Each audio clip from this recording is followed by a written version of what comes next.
Hey guys, welcome to week 5. We're going to do an informative speech on how to restore old furniture. And I only have one adult in my household besides myself, so we have like 3 kids that are going to be the other part of my audience today. I'm going to turn the camera so you guys can all say hello. It's my husband and actually 4 kids. So here you go. It's not going to flip, but there you go.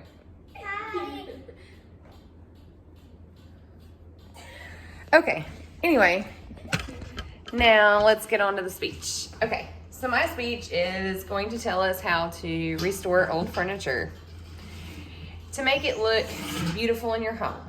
The central ideal is to use a creative flair that can inexpensively beautify your home.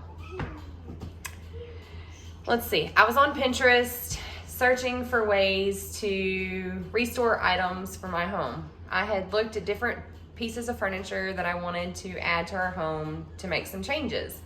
I wanted a coffee bar. Well, I didn't want to spend the price that it was going to cost for me to buy a coffee bar.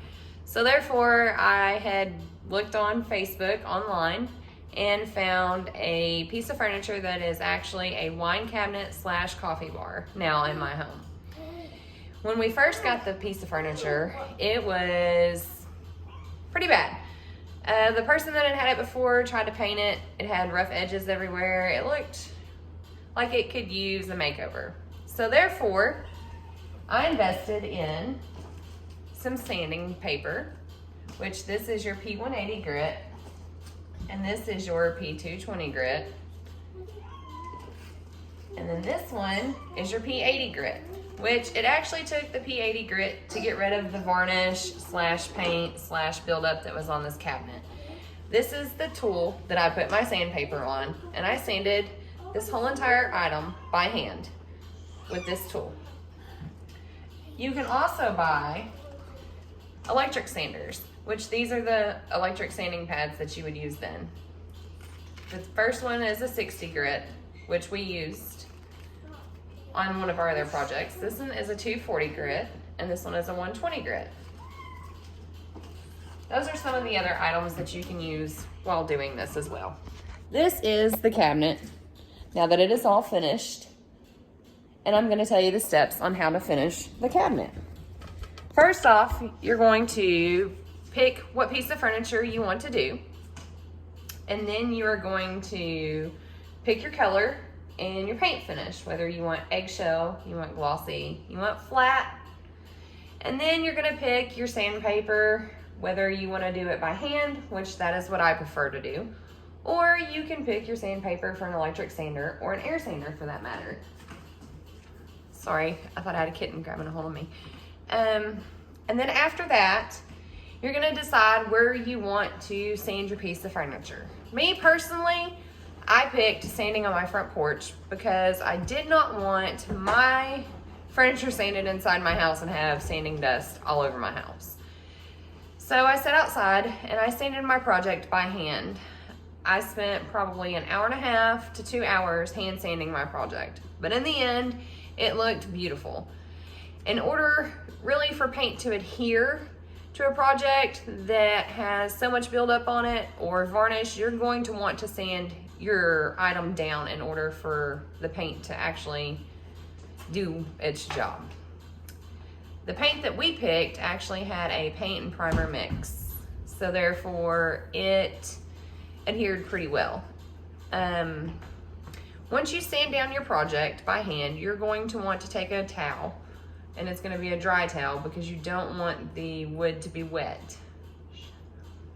And you're going to want to make sure you get all the sanding dust off of your project in order for it not to leave any bumps or anything in your paint when you are finished painting.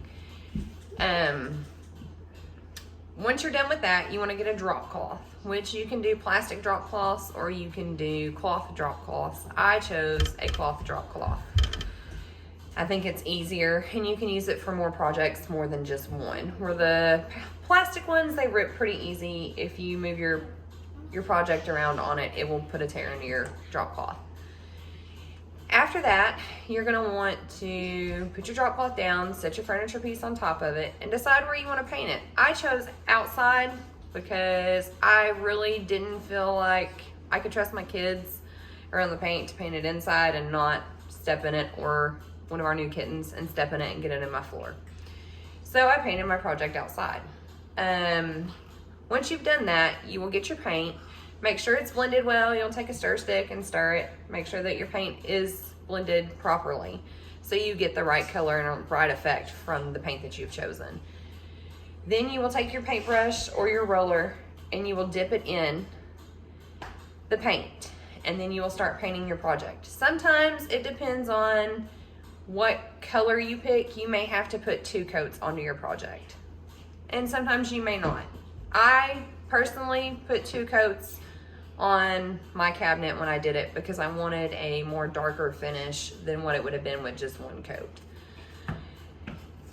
Okay, so my next thing is I'm gonna give you a preview of how I did the furniture pieces. And then we're gonna move on to how to restore furniture that is antiqued. So to antique furniture, you would do the same steps. You're going to want to pick your furniture piece. You're going to want to pick your paint colors, whether you want the eggshell, the glossy, or the flat. You're also gonna wanna make sure you have a primer. With that, you're gonna wanna make sure that you have a varnish to be able to do the antiquing look to your furniture piece. Your sandpaper, your drop cloths, and your paint brushes, and you're gonna do the same steps. You're gonna take your item, you're gonna sand it, whether you choose to use electric sand or hand sand. You're gonna wipe your item down, and then you're gonna paint your item. Whether you choose to do 1 or 2 coats, that's personally up to the person. And then you're gonna take your varnish and you're gonna rub it in spots to make it look antiqued. And then you're gonna take a towel, like a dry paper towel, and you're gonna rub it in really good in different areas throughout, and it will give it an antiqued look.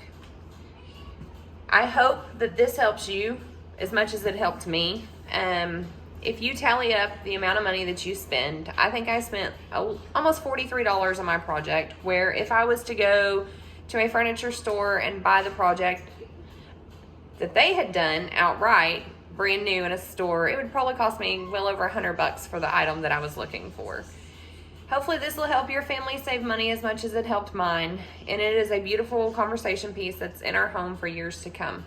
I hope this speech helps. Everyone, good luck. Thank you for listening to my speech. Goodbye.